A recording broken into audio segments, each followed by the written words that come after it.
The statistical mirage. People usually think losing weight is like trying to solve a Rubik's Cube while blindfolded, confusing, frustrating, and mostly pointless. If you spend 5 minutes on the internet, the self-proclaimed fitness influencers will try to convince you that your body is a complex biological puzzle that can only be solved with their $99 keto detox program.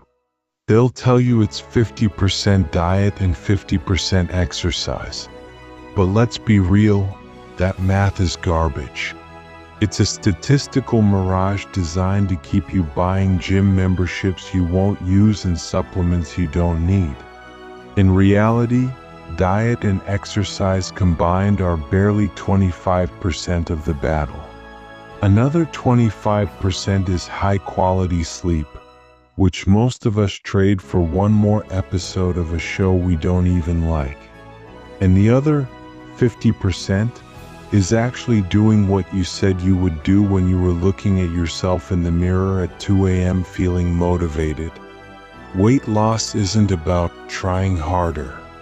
It's about realizing that your brain is a primitive machine designed to keep you fat so you don't starve in a famine that isn't coming. Luckily, if you're starting a diet right now, there is a way, an easy way, to outsmart your own biology and make it almost impossible to fail. First, forget the hustle culture. You don't need to live in the gym. You just need to understand how the game is rigged. Chapter 1.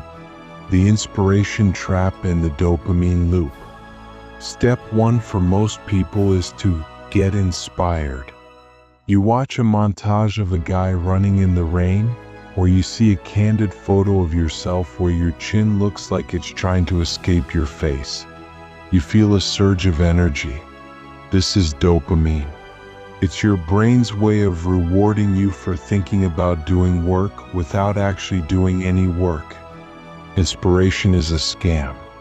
It's a drug with a shorter shelf life than an open avocado.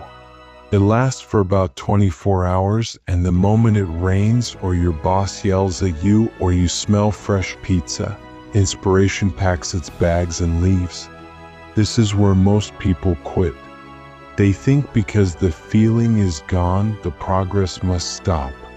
What you actually need is a measurable goal.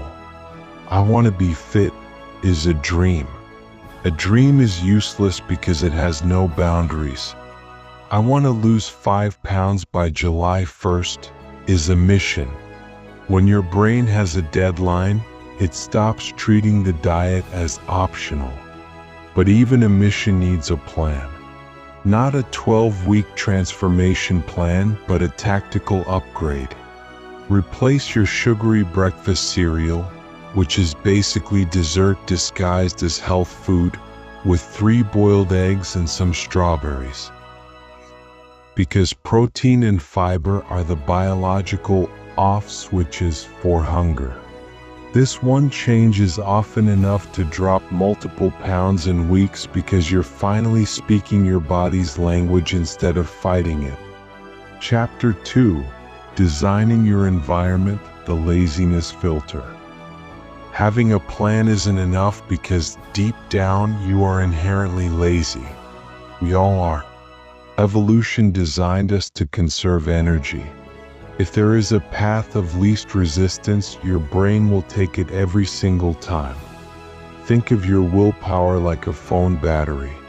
When you wake up, it's at 100%.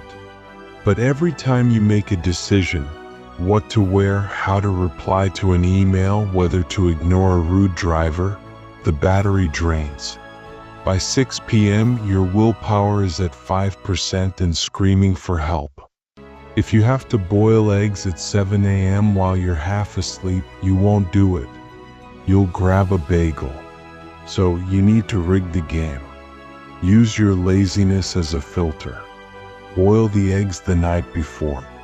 Put your running shoes right in front of your bedroom door so you literally have to trip over them to get to the bathroom. This isn't motivation, it's environment design. If you open the fridge and the first thing you see is a chocolate cake, guess what?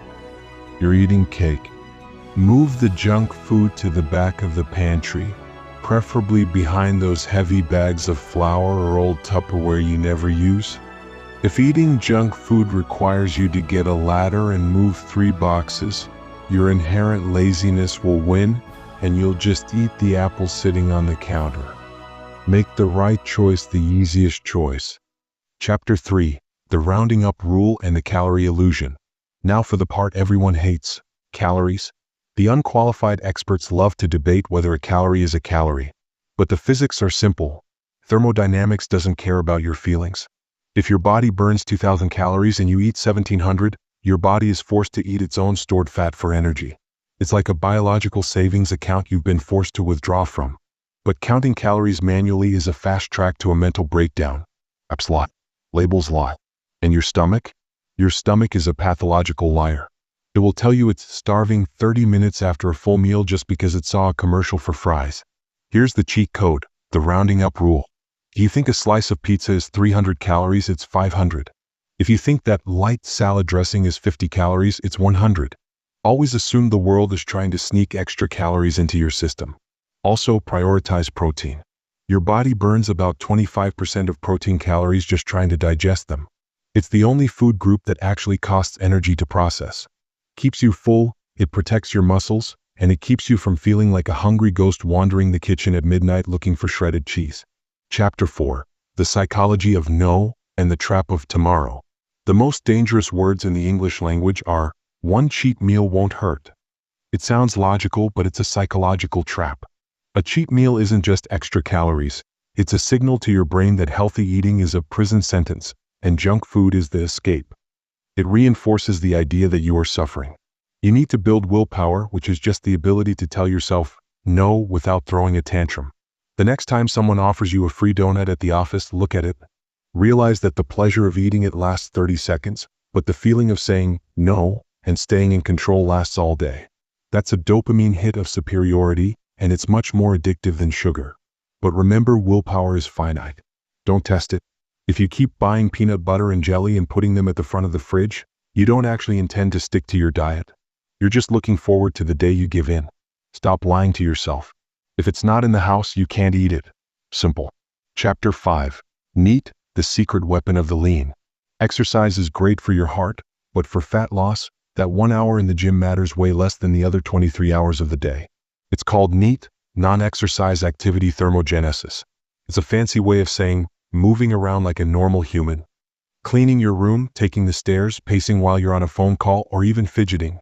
This burns more fat over a week than a few 15-minute treadmill sprints. 10,000 steps a day isn't a fitness trend. It's a biological requirement. It's boring, but it works. Also, lift something heavy once in a while. Muscle is like an engine that's always idling. The more muscle you have, the more calories you burn while you're literally rotting in bed watching YouTube. It's the closest thing to passive income you'll ever get with your health. Eventually, this stops being a task. You'll wake up and grabbing eggs and strawberries will feel as natural as checking your phone.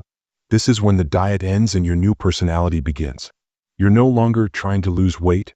You're just a person who is fit. Stop checking the scale every hour. It fluctuates based on water, salt, and stress. Check the mirror. Take progress pictures. Trust the system. It took years of bad decisions to put the weight on. Give it a few months of good ones to take it off. Anyway, I've burned enough calories talking, so go ahead and subscribe to fund the next video. See ya.